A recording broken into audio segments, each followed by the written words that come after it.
அஸ்வசும நலன்புரி நன்மைகள் கொடுப்பனவு வழங்கும் திட்டத்தின் கீழ் 2ஆம் கட்டத்துக்கு விண்ணப்பங்கள் கோரப்பட்டு தற்போது சுமார் 4,50,000 விண்ணப்பங்கள் சமர்ப்பிக்கப்பட்டுள்ளன. இதுவரை 1ஆம் மற்றும் 2ஆம் கட்டத்திலோ விண்ணப்பங்களை சமர்ப்பிக்க தவறியவர்கள் இருந்தால் அவர்களுக்கு வாய்ப்பு வழங்க மேலதிக கால அவகாசத்தை வழங்குவதற்கு அரசாங்கம் தீர்மானித்துள்ளது. அவ்வாறாயின் விண்ணப்பங்களை எங்கு பெற்றுக்கொள்வது? எவ்வாறு விண்ணப்பங்களை சமர்ப்பிப்பது?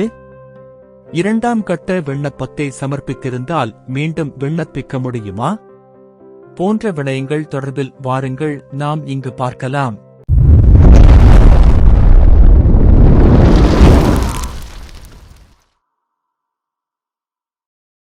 வறுமையால் பாதிக்கப்பட்ட மக்களுக்கு நிவாரணம் வழங்கும் வகையில் அரசாங்கத்தால் முன்னெடுக்கப்படும் அஸ்வசும கொடுப்பனவு பல தகுதியானவர்களுக்கு கிடைக்கவில்லை என்ற குற்றச்சாட்டு பலராலும் முன்வைக்கப்பட்டு வருகின்றது.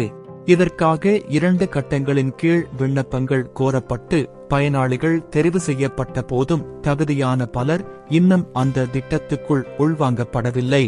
இதனால் 1ஆம் மற்றும் 2ஆம் கட்டத்திலோ விண்ணப்பங்களை சமர்ப்பிக்க தவறியவர்கள் மீண்டும் விண்ணப்பத்தை சமர்ப்பிப்பதற்கு எதிர்வரும் 25ஆம் திகதி முதல் டிசம்பர் 2ஆம் திகதி வரை கால அவகாசம் வழங்கப்படவுள்ளது. விண்ணப்பங்களை சமர்ப்பிக்காதவர்கள் பிரதேச செயலகங்களில் தங்களுடைய விண்ணப்பங்களை சமர்ப்பிக்க முடியும். இதற்காக 2ஆம் கட்டத்துக்கு அறிமுகம் செய்யப்பட்ட படிவத்தையே பயன்படுத்தி தேவையான விண்ணப்பங்கள் அச்சிடப்பட்டு வழங்கப்படவுள்ளது. விண்ணப்பங்களை பூர்த்தி செய்து பிரதேச செயலகங்களில் கையளித்த பின்னர் விண்ணப்பத்தின் முடிவில் காணப்படும் பெற்றுக்கொண்டதற்கான பகுதியினை பூர்த்தி செய்து விண்ணப்பதாரர்கள் பெற்றுக்கொள்வது கட்டாயமாகும். முன்னர் ஏற்றுக்கொள்ளப்பட்ட ஆனால் முறைமையினுள் சேர்க்கப்படாத விண்ணப்பங்கள் இருந்தால் இன்னத காலகட்டத்தில் அவற்றை முறைமையில் சேர்க்க வேண்டும் எனவும் அரசாங்கம் பிரதேச செயலகத்துக்கு அறிவித்துள்ளது.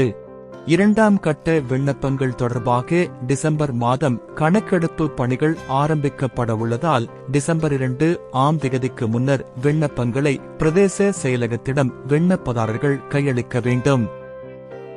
மலையக தோட்ட பகுதிகளைச் சேர்ந்த வீடுகளில் வசிக்கும் குடும்பங்களை கருத்தில் கொண்டால் அப்பற்றாக்குறையால் அதிக குடும்பங்கள் வசிக்கும் நிலை காணப்படுகிறது. ஒன்றாக சமைத்து தம்மை கவனித்துக் கொள்ளும் உறுப்பினர்களைக் கொண்ட குடும்பமாக இல்லாமல் அவ்வாறான தோட்ட வீடுகளில் உள்ள குடும்பங்களை தனித்தனி குடும்பமாக விண்ணப்பிக்க சந்தர்ப்பம் வழங்கப்பட வேண்டுமே அமைச்சரவை அனுமதி வழங்கியுள்ளது. எனவே இந்த விடயத்தை தோட்ட பகுதி வீடுகளில் மட்டுமே கவனத்தில் எடுத்து செயற்படுமாறு அறிவிக்கப்பட்டுள்ளது. அத்தகைய குடும்பங்கள் ஏற்கனவே ஒரு குடும்பமாக 2ஆம் கட்டத்துக்கு விண்ணப்பித்திருந்தால் புதிதாக விண்ணப்பங்களை சரியாக சமர்ப்பிக்க அவர்களுக்கு அவகாசம் வழங்கப்பட வேண்டும். அத்தகைய விண்ணப்பங்களை கணினிமயமாக்கப்பட்டிருந்தால் அவற்றின் மூலம் விண்ணப்பங்கள் அகற்றப்பட்டு புதிய விண்ணப்பங்களை சமர்ப்பிக்க வாய்ப்பு வழங்கப்படும் என நலன்புரி நன்மைகள் சபை அறிவித்துள்ளது.